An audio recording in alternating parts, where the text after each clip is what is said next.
अस्सलाम वालेकुम, good morning, Kaif हाल, कैसे हैं आप सब? ठीक ठाक? क्या हाल चाल है तुम्हारा? ठीक हो? मैं आपका दोस्त, आपका होस्ट बाबर अली आज आपके लिए एक नया मकसद, नई सोच और एक कुछ इन्फॉर्मेटिव लेकर आया हूँ। इसी बिना पर मैंने अपने फेसबुक पेज का नाम भी रखा कि Dubai life with Babar. Dubai आना मुश्किल नहीं है, बहुत आसान है, बट दुबई में रहना, यहाँ पर अर्न करना, जॉब करना, मुश्किलात का सामना करना, that's the most important thing. ये बहुत एक अहम चीज़ है। और यहाँ के मामलात कैसे हैं, पाकिस्तान से कैसे आना होता है, लोगों का बैकग्राउंड कैसा होता है, यहाँ पर क्या रिसोर्सेज होने चाहिए, या यहाँ पर कंडीशंस कैसी हैं, यहाँ पर लोग कैसे हैं, उस हवाले से हम इस पेज पर बात करेंगे। आप सब मुझसे सवाल कर सकते हैं, मैं आप सबके सवालों के जवाब भी दूंगा इंशाल्लाह। और मेरे पास जो नॉलेज है दुबई लाइफ के बारे में, या ओवरऑल सऊदी अरब हो गया, या इंडिया, मतलब जहाँ भी आप प्रदेश में जा रहे हैं, तो उसके मुतालिक मेरे पास जो इन्फॉर्मेशन होगी वो मैं आपसे शेयर करना चाहूँगा। बिकॉज़ मेरे बहुत सारे दोस्त जानने वाले और ऐसे बहुत सारे दोस्त आए हैं जिनको यहाँ की लाइफ के बारे में पता नहीं था। तो उस बुनियाद पर मैंने ये एक थीम सोचा है कि मैं एक पेज बनाता हूँ जिस पे मैं अपनी सारी वीडियोस शेयर करूँगा, और जिससे लोगों को आसानी हो कि दुबई जाना कैसे है, वहाँ पर रहना कैसे है, वहाँ पर सर्कमस्टेंसेस कैसे हो सकते हैं, हालात कैसे हो सकते हैं, आपने अर्न कैसे करना है, आपने लोगों पर भरोसा करना भी है या नहीं। तो आज हम स्टार्ट करेंगे कि हम मतलब पाकिस्तान या इंडिया या नेपाल या बांग्लादेश से कैसे हम दुबई या सऊदी अरब जाएंगे। तो मैं पाकिस्तानी, मैं अल्हम्दुलिल्लाह पाकिस्तानी हूँ, तो हम अपने पाकिस्तान से स्टार्ट करेंगे कि पाकिस्तान से हमारा आना जाना कैसे होता है। फर्स्ट ऑफ ऑल, वहाँ पर बैठे हुए लोग बहुत सारी बातें ये भी सोच लेते हैं कि दुबई में रहने वाले लोग बहुत ही अयाश हैं, मतलब एसी में घूम रहे हैं, गाड़ियों में घूम रहे हैं, एसी वाली गाड़ियों में, एसी वाले रूम में रह रहे हैं, अच्छा अर्न कर रहे हैं, अच्छा खा पी रहे हैं। बट द मेन फैक्ट, जो एक अहम चीज़ है, लोग इस चीज़ को नहीं देखते कि उस चीज़ को अर्न करने के लिए, उस सुकून को अर्न करने के लिए हम बहुत कुछ सेक्रीफाइस भी करते हैं। जस्ट लाइक अपनी फैमिली से दूर रहना, ठीक, बहन भाइयों से दूर रहना, माँ बाप से दूर रहना, दोस्तों से, ख़ास दोस्तों से, अपनी एक्टिविटीज़ से दूर रहना, क्रिकेट हो गया, म्यूज़िक हो गया, दोस्तों के साथ घूमना फिरना हो गया, हॉकी हो गया, दूसरे भी हॉबीज़ हैं, खेल हैं, जो हम बहुत सारी ऐसी चीज़ें हैं जो हम मिस कर देते हैं। तो ये सेक्रीफाइस में आ जाता है। दुबई में आना सिर्फ पैसे कमाने की ज़िंदगी है यहाँ पर, बाकी कुछ नहीं है ऐसा यहाँ पर। हाँ, पैसा कुछ वक्त के लिए परेशानियाँ और मुश्किलात कम कर देता है, लेकिन आप बेहतर समझते हैं कि पैसा सब कुछ नहीं होता, पैसे से हर चीज़ ख़रीदी नहीं जा सकती। मेन थिंग इज़ सुकून जो है, वो सुकून आपको अपनी फैमिली के साथ मिलेगा, फ्रेंड्स के साथ मिलेगा। तो फर्स्ट ऑफ ऑल, ये मेरा पहला चैप्टर है। मैं इस चैप्टर में यही बताना चाहूँगा आपको पहले कि आप पाकिस्तान से यहाँ में आने से पहले आप पहले एक थीम बनाएं अपना, कि आप वहाँ पर जा किस लिए रहे हैं, क्या करने जा रहे हैं। बिकॉज़ यहाँ पर हर बंदा कामयाब नहीं है दुबई में, ठीक, या सऊदी अरब में, या दूसरे आप यूरोप कंट्रीज़ में जा रहे हैं, लंदन जा रहे हैं, या अमेरिका जा रहे हैं, आप यूरोप जा रहे हैं। तो आप वहाँ पर आप जाने से पहले ये सोचें, अपना थीम बनाएं कि आप वहाँ पर जा कैसे सकते हैं, ठीक। दूसरा, आप स्किल्ड हैं, आप एजुकेटेड हैं, आप अनएजुकेटेड हैं, आप लेबर फील्ड में जा रहे हैं, आपको मतलब आपका माइंड होना चाहिए कि आप वहाँ पर जाकर क्या करेंगे। मेन थिंग जो है, वहाँ पर बैठे लोग, बहुत सारे लोग ऐसे हैं जो मैंने अपने तजर्बात की बुनियाद पर देखा है। और ये पेज भी मैंने इसलिए बनाया कि मैं जो भी बातें यहाँ पर करूँगा वो सारी की सारी मेरी तजर्बात की बुनियाद पर होंगी। मैं किसी के कहने पर या किसी की पर्सनल लाइफ पर इंटरफेयर नहीं करना चाहूँगा, अपने ज़ाती तजर्बात की बुनियाद पर ये बातें करूँगा, ठीक। तो यहाँ आने से पहले अपना माइंड सेटअप बनाए कि आप वहाँ पर करने क्या जा रहे हैं। मुख्तलिफ लोग ऐसे हैं, बहुत सारे लोग ऐसे हैं जो कि सिर्फ दुबई से, पाकिस्तान से दुबई आना चाहते हैं कि हमने दुबई आना है, हमने, ठीक। या आप कोई दूसरा प्रैक्टिकल काम कर सकते हैं। आप जैसे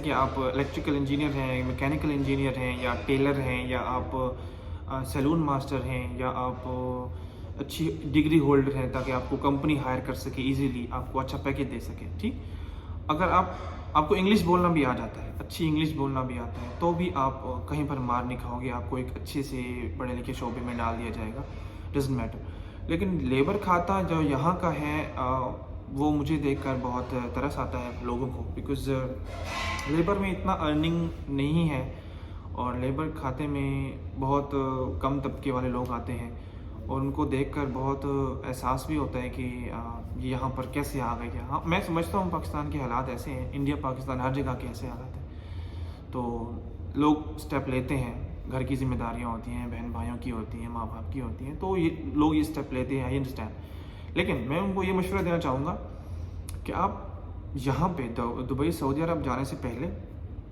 आप कोई ना कोई छोटा सा स्किल सीख लें, ठीक, या आप 6 महीने का कोर्स कर लें, या आप इंग्लिश लैंग्वेज का कोर्स कर लें, या आप कोई छोटा सा 1 साल 2 साल आप मज़ीद वहीं अपने मुल्क में, इंडिया पाकिस्तान नेपाल बांग्लादेश कहीं पे भी रह कर आप कुछ सीख लें पहले। सीखने के बाद जब यहाँ पर आएंगे, आप दुबई जाएंगे, सऊदी अरब जाएंगे, या जहाँ पर भी जाएंगे आप, तब वहाँ आपकी वैल्यू होगी, आपके लोग हाथ चूमेंगे। आप डजेंट मैटर आप इंग्लिश बोल लेते हैं, आप उर्दू बोल लेते हैं, आप सराइकी, डजेंट मैटर, आपके हाथों में जादू होगा, उस जादू की लोग कदर करेंगे, उस जादू की बिना पर आपको आपका पैकेज दिया जाएगा, आपकी अर्निंग होगी। जस्ट लाइक देखें कि अब अगर आप 2-3 साल सैलून का काम भी, मिसाल दे रहा हूँ, सैलून का काम भी करके आते हैं, तो यहाँ पर आप एक अच्छे प्रोफेशन से जाने जाओगे, लोग आपकी इज्जत करेंगे।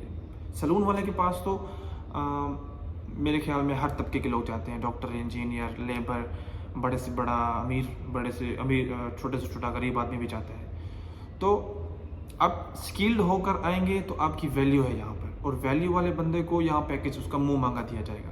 ठीक, आप कभी मार नहीं खा सकते। ठीक है, अगर आप लेबर खाते में आ रहे हैं तो फिर तो वही कंस्ट्रक्शन वर्क में जाना पड़ेगा या क्लीनिंग वर्क में जाना पड़ेगा, वो डिपेंड करता है मिलता है नहीं मिलता। आजकल के हालात बहुत ज़्यादा टफ हैं, परेशान कुन हालात हैं। ठीक, हम अब पहले टॉपिक पे आते हैं, अपने पाकिस्तान से आपने कैसे आना है यहाँ पर। सबसे पहले आप विजिट वीज़ा पर आ सकते हैं, 15 दिन, 1 महीना, 3 महीना, ठीक, और विजिट, या फिर आप डायरेक्ट वीज़ा पर भी आ सकते हैं, वर्क परमिट पर। वो डिपेंड करता है आपके वर्क पर, आपको जॉब मिलती है या आपको काम मिलता है, उस पर डिपेंड करता है कि आप कैसे आएंगे। ठीक, अगर आप विजिट पर आना चाहते हैं, अपना लक आजमाना चाहते हैं कि मैं विजिट पर जाता हूँ 15 दिन या 1 महीना या 3 महीने पर, मुझे वहाँ पर जॉब मिल जाएगी, तो ये आपका लक होगा। ठीक, तो पाकिस्तान से या इंडिया से जैसे ही हम बात करेंगे, पाकिस्तान से वहाँ से आपने आना है, तो आप विज़िट अपना अप्रूव करवाएंगे। विज़िट आने के बाद आपके पास 2 मंथ का टाइम होता है, ठीक, 60 डेज़ या 40 डेज़ का टाइम होता है मैक्सिमम। आपने विज़िट के आने के बाद 40 दिन के अंदर अंदर पाकिस्तान से दुबई या सऊदी अरब ट्रैवल करना लाजिम होता है आपने। ठीक, टिकट करवाने के बाद आप एयरपोर्ट पहुंचेंगे, अपने प्यारों से, अपने बहन भाइयों से, फैमिली से मिलकर एयरपोर्ट पहुंचेंगे। एयरपोर्ट की एंट्री पर ही सबसे पहले आपका पासपोर्ट चेक किया जाएगा। ठीक, पासपोर्ट चेक करने के बाद आपका जो कोविड टेस्ट है या कुछ भी या टिकट है वो भी आपका साथ चेक करेंगे। ठीक, इंटर होने के बाद आगे आप सेकंड स्टेप आएगा आपके सामान की चेकिंग की बारी। सामान में डिफरेंट कैटेगरीज आ रही है। ठीक, कुछ सामान रोक भी लिया जाता है, ठीक है, मतलब कोई मंशियात की चीज़ें हैं या गलत चीज़ें हैं वो रोक भी ली जाती हैं। ठीक है, और अगर नहीं रोकी जाती तो वो ठीक चीज़ें होती हैं। I hope you understand. सामान चेकिंग करने के बाद आप आगे जाएंगे, आपका सामान का वेट होगा, डिपेंड करता है टिकट पर कितना वेट है आपका। ठीक है, 30 kg है, 40 kg है, या अमूमी तौर पर अगर आप kg एक्स्ट्रा लगेज ऐड नहीं करवाना चाह रहे तो आपको 7 kg अलाउ होता है कि आप हैंड कैरी बैग में आप 7 kg लेकर जा सकते हैं। जितना भी सामान हो आपका 7 kg तक होना चाहिए, वो हाथ में आप लेकर जा सकते हैं। ठीक, लगेज आपका कैरी हो गया, आपका सामान चेकिंग हो गया। थर्ड स्टेप आएगा आपका बोर्डिंग का। बोर्डिंग आपने चेक करवानी है। ठीक, बोर्डिंग आपको बोर्डिंग पास देंगे। बोर्डिंग पास देने के बाद आप वेटिंग एरिया में बैठेंगे, अपनी फ़्लाइट का वेट करेंगे। फ़्लाइट डिपेंड करता है पाकिस्तान एयरलाइन की है या ब्लू एयरलाइन की है या स्काई ब्लू की है या कोई भी है, मतलब डिफरेंट काइंड ऑफ फ्लाइट्स हैं। तो आप डिपेंड करता है कि आप किस फ्लाइट में जा रहे हैं, आप वेट करेंगे। ठीक, यहाँ पर बहुत सारे लोग गलती कर जाते हैं, बहुत सारे लोगों ने गलती की भी है, मेरे पर्सनल रिलेटिव्स में से भी बहुत सारे लोगों ने गलती की है कि आप वेटिंग एरिया में बैठते हैं, फ़्लाइट्स डिफरेंट होती हैं, हर 10 मिनट बाद, 20 मिनट बाद, आधे घंटे के बाद फ़्लाइट जा रही होती है। आप नहीं पहचान पाते कि आपकी फ़्लाइट कौन सी है, तो उस पर आपने फोकस रखना होता है कि आपकी फ़्लाइट कौन सी है। वो आपके बोर्डिंग पास पर लिखा होगा, आपकी टिकट पर लिखा होगा, सब कुछ लिखा होगा, टाइमिंग सब कुछ लिखा होगा। अगर आप इतने भी अनपढ़ नहीं हैं, आपको पता नहीं चल रहा कि मेरी फ़्लाइट कौन सी है या मेरा जहाज़ कौन सा है या मैंने कहाँ जाना है, किस तरफ जाना है, तो वहाँ पर आसपास बहुत सारे लोग होते हैं जो कि इन्फॉर्मेशन देते हैं कि आप इस तरफ जाइए, या आपकी टिकट फ़लाँ जहाज़ की है, फ़लाँ एयरलाइन की है। आप किसी सिक्योरिटी गार्ड से पूछ सकते हैं, ठीक? सिक्योरिटी गार्ड से भी नहीं पूछ सकते, तो आप आसपास के कोई दोस्त बैठा होता है, कोई पाकिस्तानी भाई बैठा होता है, कोई इंडियन बैठा होता है, डिफरेंट लोग बैठे होते हैं जो कि वेट कर रहे होते हैं अपनी फ़्लाइट्स का। पूछने में कुछ नहीं जाता, ठीक है? आप पूछ लिया करें। पूछेंगे तो आपको आपके सवाल का जवाब मिलेगा। जैसे कि आप मुझसे भी पूछेंगे तो मैं भी आपको आपके सवाल का जवाब दूँगा, ठीक है? आप पूछेंगे कि यार मुझे कहाँ जाना है, मुझे समझ नहीं आ रही, मैं केरे पासे बनने, तो ये बातें आप पूछ सकते हैं। इसमें कोई हेसिटेशन वाली बात नहीं है, डरने वाली बात नहीं है। हर इंसान पूछता है। जब स्टार्ट में मैं था, मैंने भी पूछी थी, ठीक? तो पूछ कर जैसे कैसे बिस्मिल्लाह करके इंशाल्लाह आप जहाज़ में बैठ जाएंगे। जहाज़ में आपको फैसिलिटीज़ दी जाएंगी खाने पीने की। पीआईए में तो फ्री होता है। पाकिस्तान की एयरलाइन है, बहुत अच्छी है माशाल्लाह। मैंने ट्रैवल किया है तो सर्विस बहुत अच्छी होगी माशाल्लाह। बाकी ब्लू एयरलाइंस है, फ़्लाई दुबई की है, बहुत अच्छी है। और एक और अच्छी है, उसे कहते हैं, मुझे नाम भूला हुआ है उसका, नेक्स्ट वीडियो में उसका नाम लूँगा मैं याद करके। वो बहुत अच्छी है, मेरी फेवरेट है। ये पहला स्टेप था आपका। फ़्लाइट में बैठ के आप इंशाल्लाह प्रवास करके आप दुबई सऊदी अरब 2 से 3 घंटे के बाद आप पहुंच जाते हैं। वहाँ पर आप उतर जाते हैं। ये था हमारा आज का पहला चैप्टर। तो आई होप आपको ये मेरी सारी बातें इन्फॉर्मेटिव लगी होंगी। मालूमात जो मैंने आपको दी हैं कुछ अच्छी लगी होंगी। और मैं उम्मीद करता हूँ कि मेरा पहला चैप्टर जो है दुबई लाइफ विद बाबर का बहुत अच्छा होगा। आप सब इसको एंजॉय कीजिएगा, आप देखिएगा, शेयर भी कीजिएगा, कमेंट्स भी कीजिएगा। कुछ पूछना हो, सवालात करने हो तो मैं आपके लिए ही आया हूँ। आप सबके लिए ही मैंने ये पेज बनाया है, आप सबके लिए ही वीडियोस बना रहा हूँ ताकि मेरे पास जो नॉलेज है आप सबको डिलीवर कर सकूँ मैं, ठीक?